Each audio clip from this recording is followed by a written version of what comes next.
বা সুলাইমা দাদে মুলক সরওয়ারি সুদমতে খাতাম আশদাও ওয়াফরি। সুলাইমান আলাইহিস সালাতু ওয়াস সালাম পুরা দুনিয়াটাকে শাসন করেছেন নবী সুলাইমান। এই সুলাইমান আল্লাহর বড় প্রিয় বান্দা নবী সুলাইমান আলাইহিস সালাতু ওয়াস সালাম। এরকম তার একটা আংটি ছিল, আংটির ভিতরে আল্লাহ রাব্বুল আলামিনের কুদরতের মাধ্যমে আল্লাহ ওই আংটির ভিতরে দেও এবং পরীকে ঢুকে দিয়েছেন। আংটির ভিতরে কি দিয়েছেন? জিন্নাত, জিন এবং দেও পরী, এদেরকে আল্লাহ তাআলা কুদরতের মাধ্যমে সুলাইমান আলাইহিস সালাতু ওয়াস সালামের আংটির ভিতরে দিয়েছেন। নবী সুলাইমান আলাইহিস সালাতু ওয়াস সালাম আংটির এই কারিশমার মাধ্যমে পয়গম্বর সুলাইমান আলাইহিস সালাতু ওয়াস সালামের যেই আংটির ভিতরে আল্লাহ দেও পরী দিয়েছেন, এই দেও পরীগুলা দেওয়ার কারণে পয়গম্বর সুলাইমান আলাইহিস সালাতু ওয়াস সালাম আল্লাহর কুদরতে আল্লাহর কারিশমায় পুরা জাহানকে পয়গম্বর সুলাইমান রাজত্ব করেছেন। সম্মানিত হাজিরিন, এই যে পয়গম্বর সুলাইমান আলাইহিস সালাতু ওয়াস সালাম, নবী সুলাইমান আলাইহিস সালাতু ওয়াস সালাম জিন্নাতকে তার কথা শুনতো, জিনেরা তার কথা শুনতো। সম্মানিত সুধী, এই নবী সুলাইমান আলাইহিস সালাতু ওয়াস সালাম বাইতুল মুকাদ্দাস নির্মাণ করার জন্য রাজমিস্ত্রি যুগালি হিসাবে জিন্নাতদেরকে ব্যবহার করেছেন। কাদেরকে? এই জিনদেরকে। নবী সুলাইমান আলাইহিস সালাতু ওয়াস সালাম জিনেদের মাধ্যমে বাইতুল মুকাদ্দাস, ফিলিস্তিন যে আকসা আছে, বাইতুল আকসা, আল আকসা ফিলিস্তিন যেটা রয়েছে, এই আকসা মসজিদটার রাজমিস্ত্রি হিসাবে আল্লাহর নবী সুলাইমান আলাইহিস সালাতু ওয়াস সালাম জিন জাতিদেরকে সেট করলেন। জিনেরা এরকম মসজিদের নির্মাণ কাজ করতেছে, জিনেরা মসজিদের কাজ শুরু করে দিলেন। প্রত্যেক জিন তার সর্দারের কথা অনুযায়ী, প্রত্যেক জিন তার সর্দারের বার্তা অনুযায়ী, সর্দার যেভাবে তাদেরকে দিক নির্দেশনা দেয়, হাজিরিন প্রত্যেক জিন্নাতের কথা তারা মেনে সুলাইমান আলাইহিস সালাতু ওয়াস সালামের কথা মেনে তারা এরকম যেই মসজিদে আকসা নির্মাণ করার কথা ছিল, তারা এই মসজিদে আকসা নির্মাণ করার কাজ শুরু করে দিলেন।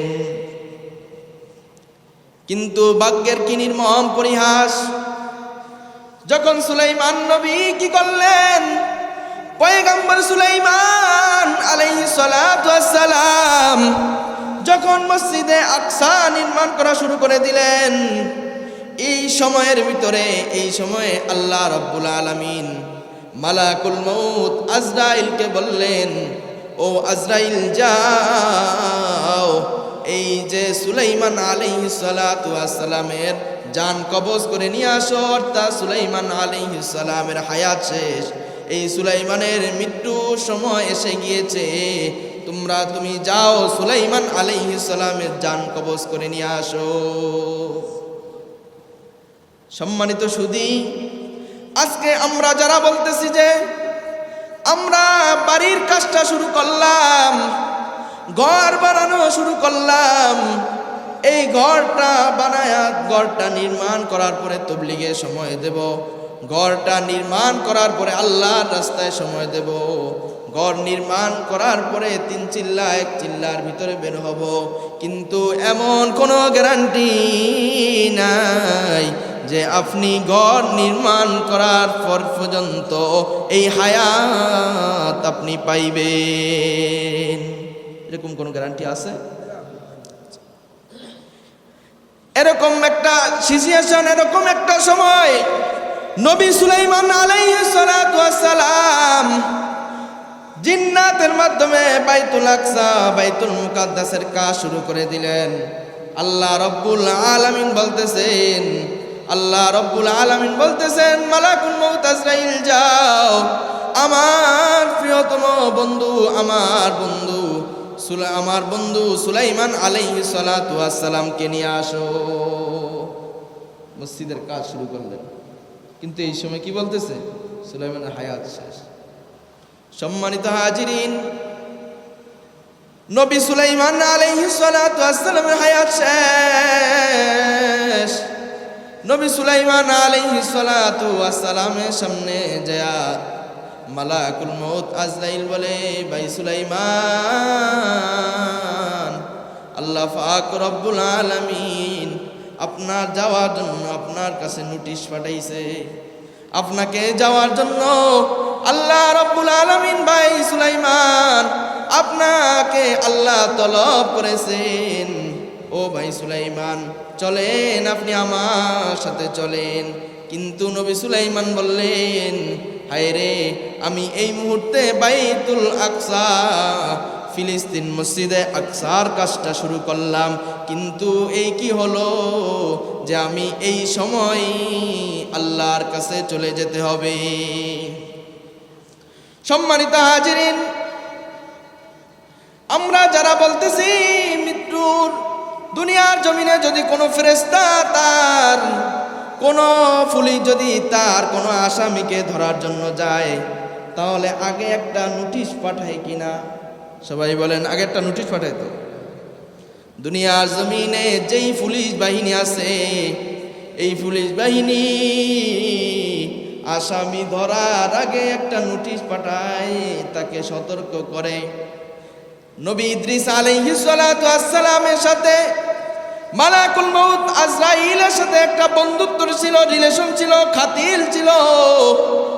নবী ইদ্রিস আলাইহিস সালাতু ওয়াস সালাম মালাকুল মউত আজরাইলকে জিজ্ঞেস করলেন, ভাই মালাকুল মউত আজরাইল,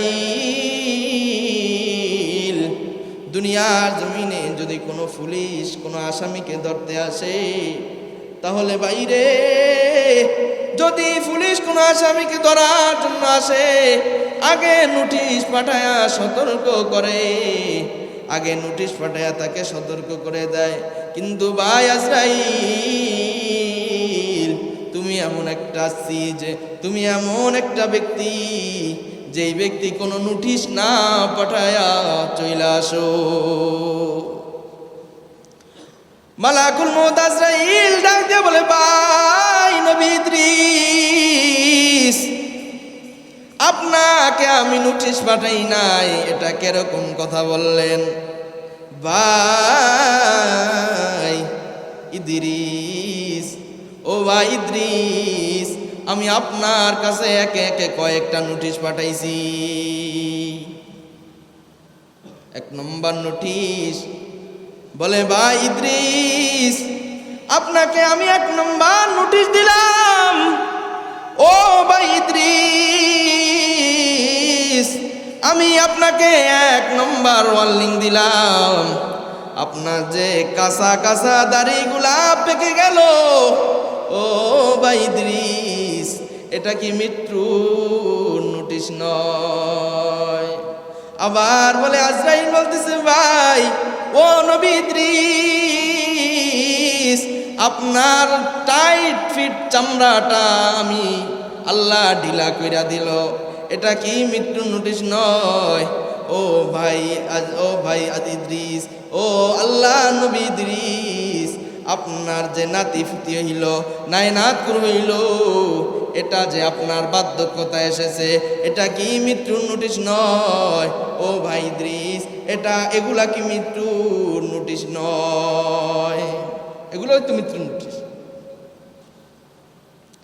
ইদ্রিস নবী বলতেছে, এ ভাই আজরাইল, বুঝলাম দুনিয়ার ফেরেশতা, দুনিয়ার যেই পুলিশ বাহিনী আছে, এই পুলিশ বাহিনী নোটিশ পাঠায়, তুমিও নোটিশ পাঠাও।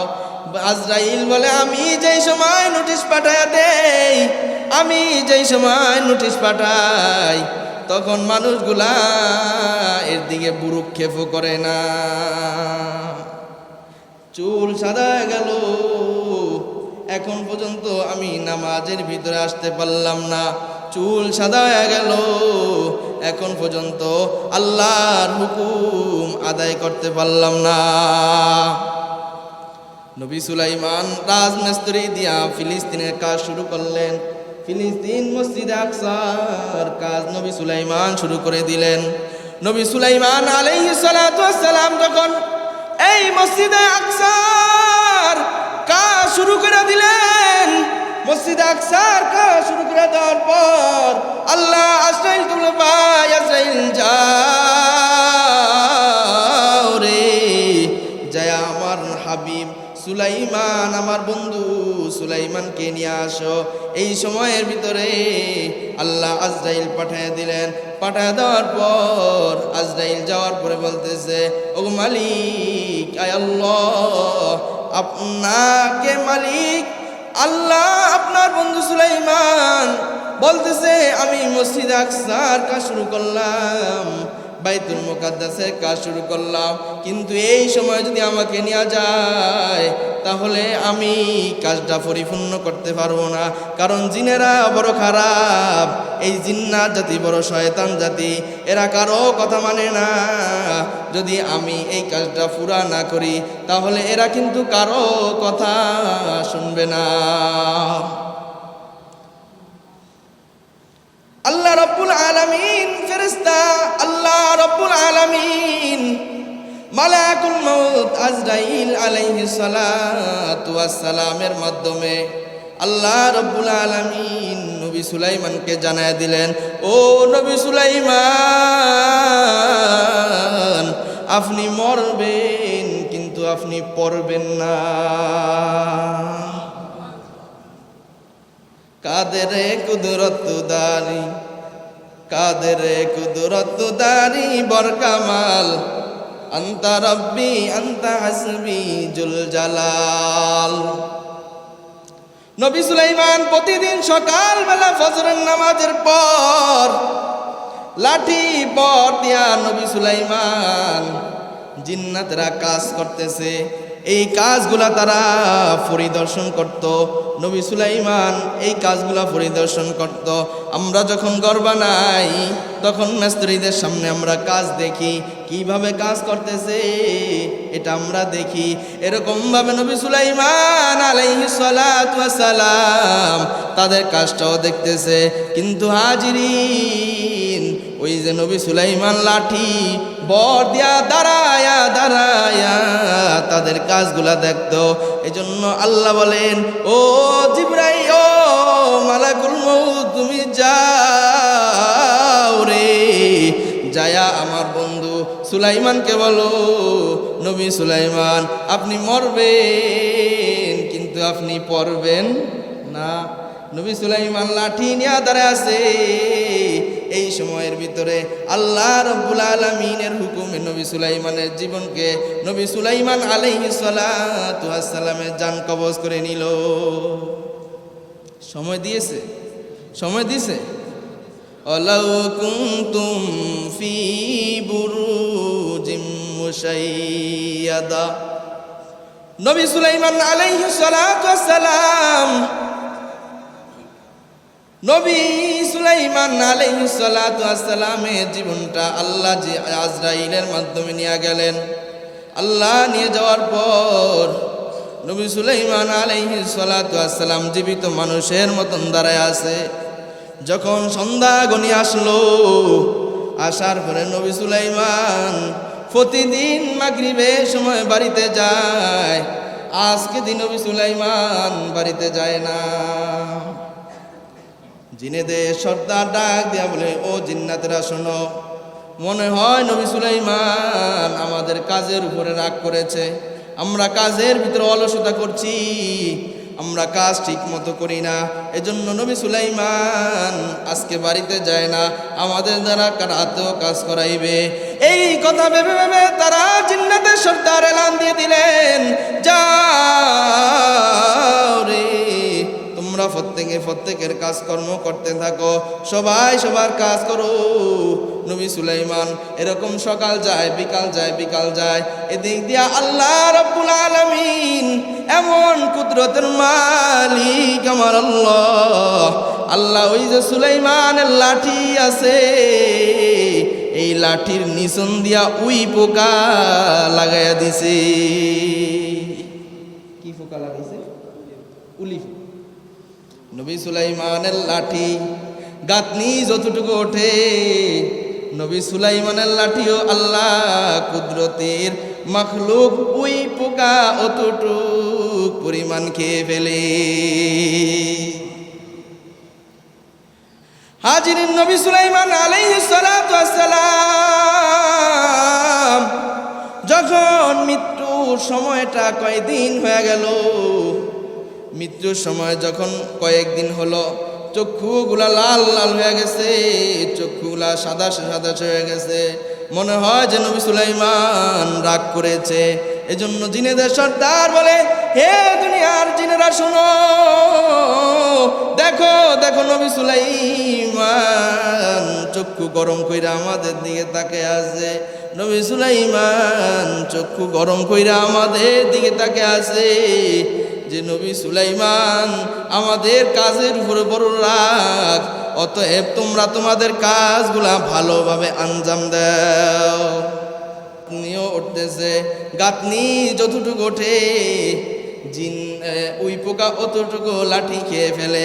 খাইতে খাইতে যখন লাঠি একেবারে শেষ পর্যায়ে আসলো, আসার পরে নবী সুলাইমান আলাইহিস সালাতু ওয়াস সালাম এরকম দরজ কইরা মাটিতে পড়ে গেলেন।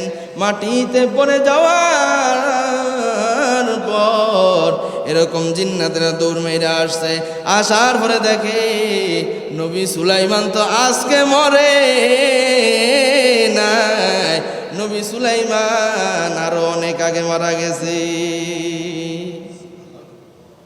আল্লাহ এমন কুদরতের মালিক। এজন্য হাজিরিন, যেই মালিক আমার আল্লাহ নবী সুলাইমান কি সময় দেয় নাই, আমাকে আর আপনাকে সময় দিবেনি। দিবে? আরে কথা কন না, দিবে সময়? যদি কথা না কন মনে করবো যে আপনাদেরকে সময় দেবে, আমাদের মতো মোল্লা করে সময় দিব না। কথা কোন সময় কাউরে দিবনি, সময় কাউরে দিব না। আর একজন মানুষ যিনি পুরা দুনিয়া শাসন করছে, একজনের নাম নবী সুলাইমান, আর একজনের নাম হলো জুলকারনাইন।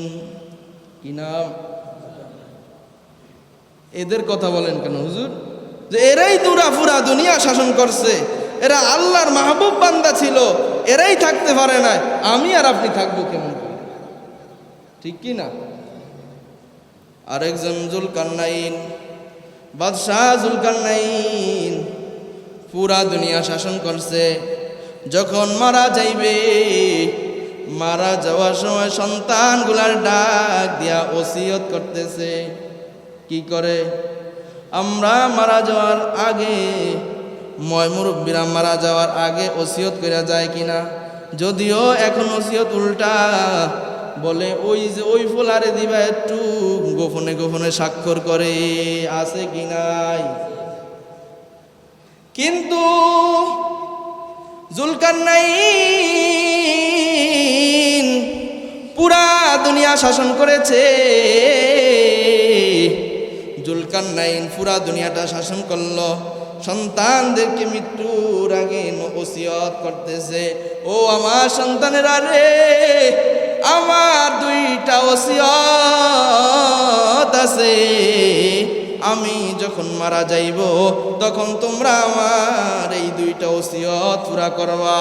বলে বাবা কি ওসিয়ত? বলে 1 নম্বর ওসিয়ত, আমি যখন মারা যাইব তখন আমাকে সুন্দর কইরা কাফনের প্যাকেট পেঁচাইয়া কাফনের ভিতর থেকে আমার হাতটাকে খুলে দেবা, খুলে দিয়া তামাম শহরে শহরে ঘুরাইবা। 1 নম্বর ওসিয়ত কি? হাতগুলা খোলা রাইখা তামাম শহরে শহরে ঘুরাইবা। আর একজন বাদশাহ সন্তান বলে, বাবা 2 নম্বর ওসিয়ত কি? সন্তানকে বলে, ও আমার সন্তানেরা রে, 2 নম্বর ওসিয়ত হলো, 2 নম্বর ওসিয়ত, আমি যখন দুনিয়া জমিন থেকে চলে যাব তখন আমার লাশটাকে দুনিয়ার কোনো হুজুরদেরকে দিয়া বহন করাইবা না, দুনিয়ার কোনো মোল্লা মৌলবী দিয়া বহন করাইবা না। আমার লাশটাকে দুনিয়ার যত বড় বড় MBBS FRCS ডাক্তার আছে সমস্ত ডাক্তার ঘরে দিয়া আমার লাশ বহন করাইবা। কি কয়? হুজুরকে কথা কয় না, কাউ কথা, ডাক্তার। ও বাবা, আপনি যে বললেন, ও বাবা আপনি যে কইলেন 2টা ওসিয়ত, এটার ইল্লত কি, কারণ কি বুঝলাম না। বলে, সন্তান 1 নম্বর ওসিয়ত করেছি আমি জুলকারনাইন যখন মারা যাব তখন আমার লাশটাকে সুন্দর কইরা গোসল করাইয়া সাদা কাফনের পলিথিন পেঁচাইয়া আমাকে তোমরা রোডে রোডে শহরে আলনিচে অলি গলিতে, শহরের প্রত্যেক অলি গলিতে আমার লাশটাকে ঘুরাইবা। এ নবীর উম্মত, শহরের পুরা অলি গলিতে লাশ ঘুরানোর উদ্দেশ্য কি? বলে, ও দুনিয়ার মানুষ, দুনিয়ার মানুষগুলা দেখবে আমি জুলকারনাইন কত বড় বাদশাহ রে, আমি জুলকারনাইন পুরা দুনিয়া শাসন করেছি, আমি জুলকারনাইন পুরা দুনিয়া চালাইছি। কিন্তু এমন একটা সময় আসছে আমি এখন খালি দামানলে চলে, আমার 2টা হাত খালি, আমার 2টা হাতের ভিতরে একটু সুতাও নাই। कैसी कैसी खूबसूरत रानिया शहजादिया, कैसी कैसी खूबसूरत रानिया शहजादिया, तन बदन सब गल गई है शक्ल सूरत क्या हुई, तन बदन सब गल गई है शक्ल सूरत क्या हुई। सम्मानित सुधी, এই যে আল্লাহ সারা দামান সারা জাহান যে চালাইছে, এই ব্যক্তি জুলকারনাইন 1 নম্বর বলছে আমার লাশটাকে এজন্য দুনিয়ায় ঘুরাইবা, শহরের অলিতে গলিতে এজন্য ঘুরাইবা যাতে দুনিয়ার মানুষ বোঝে আমি জুলকারনাইন একটু সুতাও নিয়ে যাইতে পারি না। 2 নম্বর ওসিয়ত সন্তানকে করেছে। সন্তান 2 নম্বর ওসিয়ত হইল আমার লাশটাকে দুনিয়ার কোনো মোল্লা মৌলবী দিয়া বহন করবা না, শুধুমাত্র MBBS FRCS যত বড় বড় ডাক্তার আছে এই ডাক্তারগুলার দিয়া বহন করাইবা। এটার কারণ কি? বাবা জুলকারনাইন সন্তানদেরকে জবাব দেয়, এটার কারণ হইল, ও সন্তানেরা রে, দুনিয়ার মানুষ মনে করে যদি বাবাকে হাসপাতালে নিতে পারতাম তাহলে বাবা মারা যাইতো না, যদি বাবাকে বলা ডায়াগনস্টিক নিতে পারতাম, যদি বাবাকে ফঙ্গুতে নিতে পারতাম তাহলে বাবা মারা যাইতো না, তাহলে বাবা জীবিত থাকতো। দুনিয়ার মানুষ যাতে বুঝে দুনিয়া যত ডাক্তার আছে সমস্ত ডাক্তাররাও যদি একসাথ হইয়া, সমস্ত ডাক্তাররাও যদি এক হইয়া চিকিৎসা করে, যদি হায়াত না থাকে 1টা সেকেন্ডও বাঁচতে পারবে না, ঠিক কিনা? जहाँ आए बेरादर नमानत बेकास दिलंदर जहाँ आफरी बंदोबास मुकुंता क्या बर मुल्क दुनिया फस के बेसियार कश्चू तू फुरवर्द काश चुआएंगे रफ्ता कुना জান্নাত জানে পাক, চেবর তখতে মুরদান চেবর রয়ে খাক। এ দুনিয়ার রাজা বাদশারা, তোমরা ওই যে আলিশান দরবারে মরো, আর মাটির খাক মাটির উপরে মরো সেওয়া সেওয়া। তোমার সাথে 3.5 হাত, তোমার সাথে 3.5 কান, 3.5 হাত কবরের ভিতরে 3 কান কাপড়। এ বাবা, প্রধানমন্ত্রীর কাপড়ও কয়ান 3 কান, পুরুষ হলে 3 কান, মহিলা হলে 5 কান। এজন্য হাজিরিন, দুনিয়া থাকার জায়গা না, দুনিয়ায় কেউ থাকতে পারে নাই। এজন্য বলেন, যেহেতু দুনিয়ায় থাকতে পারবো না, দুনিয়া থেকে যেহেতু যেতে হবে, আখিরাতে সম্বল জোগাড় করা লাগবে কিনা? আওয়াজ দিয়া বলেন, লাগবে কিনা? আখিরাতের সম্বল কি? আখিরাতের সম্বল আল্লাহর হুকুম মানা, রাসূলুল্লাহর তরিকা মতো চলা। আর আল্লাহর হুকুম মানার ভিতরে সবচেয়ে বড় হুকুম হলো 5 ওয়াক্ত নামাজ গুরুত্ব সহকারে আদায় করা। হাদিসের ভিতরে পয়গম্বর বলেন, যে ব্যক্তি 5 ওয়াক্ত নামাজগুলা গুরুত্ব সহকারে আদায় করবে, যে ব্যক্তি নামাজগুলা সময় মতো আদায় করবে, এই নবীর উম্মত আল্লাহ রব্বুল আলামিন তাকে 5টা পুরস্কার দান করবে। কয়টা পুরস্কার? দুনিয়ার ভিতরে পুরস্কার পাইলে মানুষ সম্মানিত হয়।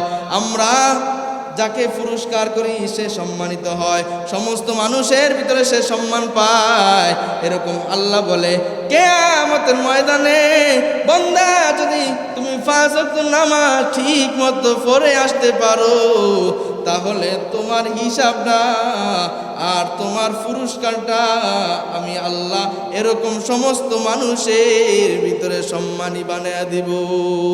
1 নম্বর পুরস্কার, বান্দা যদি 5 ওয়াক্ত নামাজগুলো আদায় করো, আমি আল্লাহ দুনিয়ার ভিতরে রিজিকের অভাব দূর করে দেব।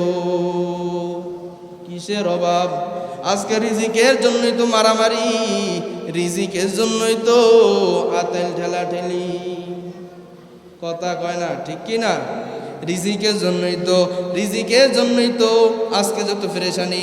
আল্লাহর নবী বলেন, যদি তুমি 5 ওয়াক্ত নামাজ গুরুত্ব সহকারে আদায় করবা, যে যা হোক বলে আল্লাহু আকবার, আল্লাহু আকবার বলার সাথে সাথে আল্লাহু আকবার মিন কুল্লি শাই, আল্লাহ এমন বড়, সমস্ত কাজের থেকে আল্লাহ বড়। বান্দা, যদি তুমি আল্লাহর কাজটাকে প্রাধান্য দাও, হে গোলাম, যদি তুমি আল্লাহর কাজটাকে প্রাধান্য দাও, তাহলে আল্লাহ তোমাকে পুরস্কার দিয়া দিবে, যে তোমার রিজিকের অভাব দুনিয়াতে দূর করে দিবে। 2 নম্বর, বান্দা যদি 5 ওয়াক্ত নামাজ আদায় করো, তাহলে কবর এমন এক জায়গা, কবর কাউকে চিনে না। কবর যদি ঈমান আর আমল ঠিক করে যাও, তাহলে কবর তোমার জন্য হবে জান্নাতের বাগান। আর যদি ঈমান আমল ঠিক করে না যাও, তাহলে কবর হবে তোমার জন্য জাহান্নামের গর্ত। রাউযাতুম মিন রিয়াজিল জান্নাহ আও হুফরাতুম মিন হুফারিন নার। নবী বলে, উম্মতেরা রে, যদি ঈমান আমল নামাজ ঠিক করে আসতে পারো রে, তাহলে কবর হবে তোমার জন্য জান্নাতের বাগান। জন্য 5 ওয়াক্ত নামাজগুলো আদায় করবেন কিনা? সবাই বলেন না, আদায় করবেন। নিয়ত করা যায়, নিয়ত করেন যে আল্লাহ, জীবনে যত দিন বেঁচে থাকবো 5 ওয়াক্ত নামাজগুলা গুরুত্ব সহকারে আদায় করব। কে কে নিয়ত করলেন? আল্লাহ আমাদের সবাইকে আমল করার তৌফিক দান করেন। ওয়া আখিরু দাওয়ানা আলহামদুলিল্লাহি রাব্বিল আলামিন।